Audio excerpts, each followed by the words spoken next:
Hey everyone, welcome back to the Tech Desk Weekly. This is a weekly episode I'll be doing to summarize what's going on in the world of Apple, with some of my personal takes and experiences sprinkled in here and there.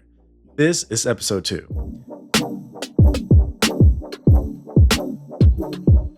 So this episode changed just a little bit. My original plan was to talk about the next Apple products we might see before the end of the year. But historically, Apple doesn't really release anything this late if they haven't already announced it. And right now, there's no sign that anything else is coming, other than the iPhone Pocket. Yeah, you heard that right, the iPhone Pocket. So instead, I wanted to talk about a few things that are actually happening right now. For example, the now sold out iPhone Pocket, Tesla possibly bringing Apple CarPlay support, and the whole iPhone Air fallout. Let's get right into it. So let's start off with the iPhone Pocket. And just to be clear, this is not a new iPhone. It's a sleeve for your iPhone. I'm sure a lot of people thought it was an actual device when they first saw the name or heard the name, but nope, it's basically a wearable pouch. And well, here are the details. It's a design collaboration between Apple and Issey. It uses a single piece of 3D knitted textile, so it's meant to be more of a stylish, wearable accessory rather than a protective case. It's made to fit pretty much any iPhone, so you can wear it across body, attached to a bag, or just carry it like a sleeve. According to the designers, it was born out of the idea of creating an additional pocket, while also being playful and versatile. It comes in two different versions, a short strap option with 8 different colors, and a long strap crossbody version which comes in a sapphire blue, cinnamon brown, and black. They are priced at $149.95 for the short strap and $229.95 for the long strap. They released November 14th at selected Apple stores and online in several countries. So let's break it down just a little bit more. What is it? Well, it's a premium fashion focused accessory, not a rugged case, not real protection, more of a style piece that also happens to hold your iPhone. And while it might not be your cup of tea, it does show that Apple is continuing to lean into the lifestyle accessory, not just hardware. For people who love Apple products and fashion, this probably makes sense. For most people, though, it raises questions like, do I even need this? Or how would I fit this into how I use my iPhone? My take? It's interesting, the design collaboration is cool, and I get the idea behind it. But for the average user, probably not an accessory that you're going to get. And honestly, it's a bit surprising that they're sold out already, especially at those premium prices.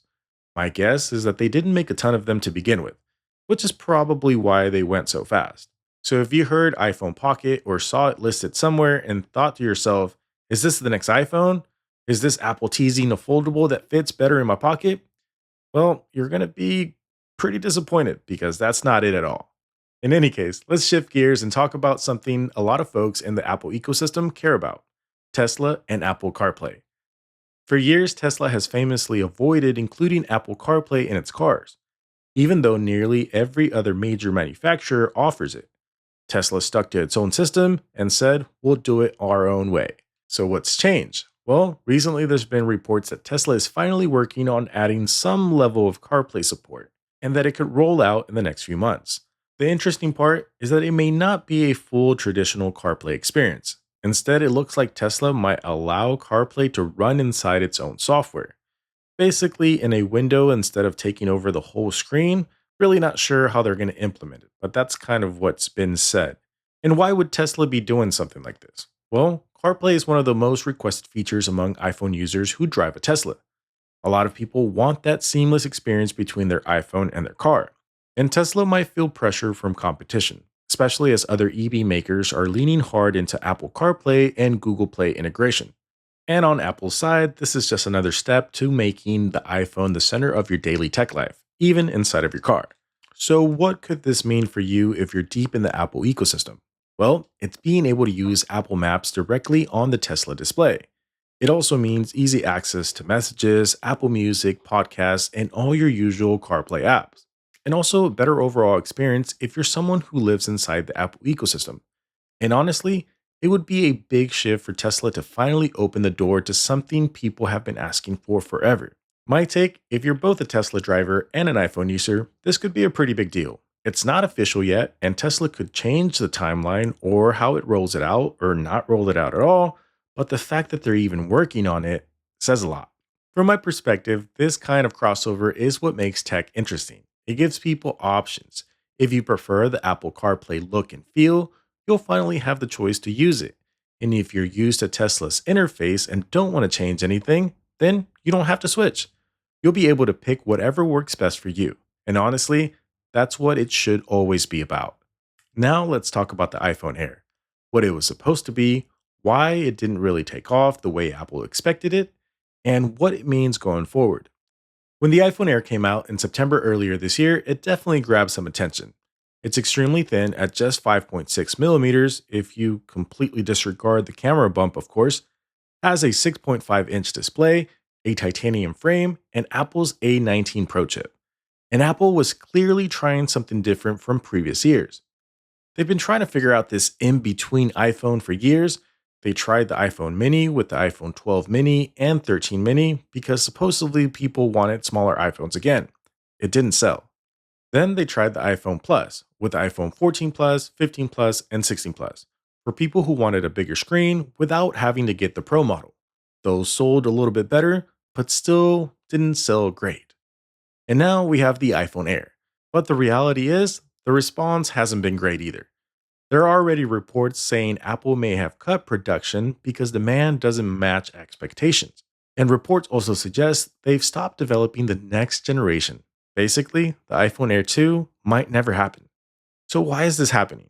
Well, it starts at $999. And for that price, you're getting a thinner battery and a simplified camera system. And I think it kind of feels to Apple users that Apple charged a premium without giving the full iPhone experience. In any case, for most people, battery life and camera flexibility matter more than having the thinnest iPhone possible. And honestly, the iPhone Air feels more like Apple's testing a new form factor, maybe for a future foldable, rather than a phone that's meant for the average user. If that's the goal, then honestly, it's a perfect plan. You basically have people paying you to test your new design. But if the goal was to finally figure out the in between iPhone, then this one missed the mark. And I still think Apple already had that sweet spot years ago with the iPhone XR. It was cheaper than the main iPhone, but it didn't look outdated like the iPhone SE. And most people couldn't tell at a glance that it was a lower tier model. And honestly, the iPhone XR was just a very solid everyday iPhone. It was great for kids, it was great for people that didn't want all the bells and whistles. Overall, it was just a modern looking iPhone without the high price tag and without it looking outdated. So, what does this mean for you? Well, if you were looking at the iPhone Air and thinking this is the next big thing, you might want to pause. Unless design is your number one priority, there are better and more well rounded iPhones in the lineup. And for Apple, this shows they're still experimenting, but it also shows that the average person still wants performance, camera quality, and battery life, or something affordable that doesn't look affordable, if you know what I mean. My take, I like the ambition behind it. The iPhone Air is a beautiful phone. Apple clearly wanted to push the limits of the design, but for most people, this is not a true upgrade, or at least it doesn't feel that way. I love the way it looks, minus the huge camera bump, and honestly, I wanted to buy it instead of my iPhone 17 Pro Max, but I knew it wouldn't work for me. So I'd keep the iPhone Air in the category of if you love the design, cool, go ahead and get yourself one. But if you want the best overall value, the other models make more sense. Alright, so let me explain why this episode had to change a bit. My original plan was to talk about the next Apple products we might see before the end of the year. But realistically, it's not happening. I've waited all the way up to the day to see if Apple would surprise us with anything new, and nothing. Historically, Apple wraps up all major releases by early November. And when Apple does have something coming, we always see signs before the big drops. We're talking about press releases, marketing pushes, supply chain leaks, which I think we have seen a few, or well, maybe we made them up. I don't know. And at least at the very minimum, we see something varied inside iOS, something that hints at a new product. But right now, there's nothing, zero movement. So usually that means the year is done. And yes, there's still rumors floating around for things like the AirTag 2 with a stronger ultra wideband chip and better range, a new Apple TV, possibly with an A17 Pro chip, a refreshed HomePod Mini, maybe new colors or updated internals. All of those were rumored for late 2025, but none of them have any signs pointing to a release this late in the year. So instead of talking about products that probably aren't coming until early next year, I figured it made more sense to focus on things that are actually happening right now: the iPhone Pocket, Tesla, and Apple CarPlay, the iPhone Air Fallout, stuff that actually matters this week. In any case, that's going to wrap it up for today's episode. Like I mentioned before, this is a new weekly format I'm trying out. It's called the Tech Desk Weekly, where I cover what's actually happening in the world of Apple, with some of my personal experiences mixed in. For now, I'm keeping these episodes on the shorter side while I get more comfortable with the podcast style, but over time, you'll definitely see them get a little bit longer with more details. If you want the video version, you can catch the full episode on YouTube. And if you prefer the audio only, you can listen to it wherever you listen to your podcast. As always, I'd love your feedback. Let me know what topics you want me to cover next week or any questions you think I should dive into. If you found this episode helpful, please subscribe on YouTube or follow the Tech Test Weekly wherever you listen to your podcast. Every follow, every view, every listen, and every share really helps me keep creating Apple content each week. Thank you so much for tuning in, and I'll catch you in the next one.